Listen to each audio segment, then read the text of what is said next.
Yun guys, good morning. It's me again, ang inyong Kuya Gary. Guys, meron ako papakita sa inyo ito. Ito ang isa sa mga aking alaga. Yan, mga patrolling ko yan guys. Ito may isa akong 6'0". Ang isa 9'0". Yan. Yan, ito yung nakahuli ng malaki ko. Ano? Ito hindi ko pa nalaki. Pero yan, ito na naging isa sa mga collection ko guys. Kung ako yung nagpipishing ba. Ayan guys. Ito yung aking mga patrolling. Yan. Patrolling guys. Ito mga ano. So yun guys, tingnan nyo yung aking mga alaga. No?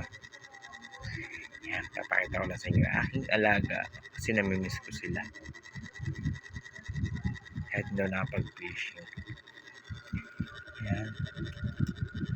Actually marami yan. Tapos meron pa. Meron pa tayong yan. Tapos dito rin yung aking Shimano Biomaster. Tapos yung aking ano. Yan yung aking Shimano Biomaster. Tapos aking yung Shimano Queen.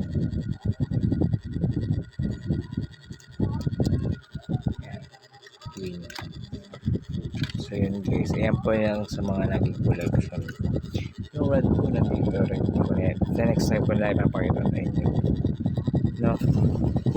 Yan po ang aking mga gamit pang fishing. Yan aking pang casting, pang trolling, yan.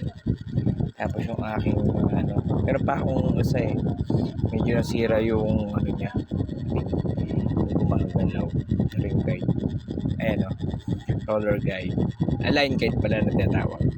Ito po yung aking Tika.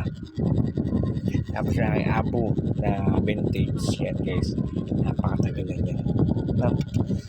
Yan lamang po ang aking mga alaga na akala ko hiligan din ang fishing, pero okay lang. Gusto makikita niya lagi pag in case tingnan yung aking yung aking alaga.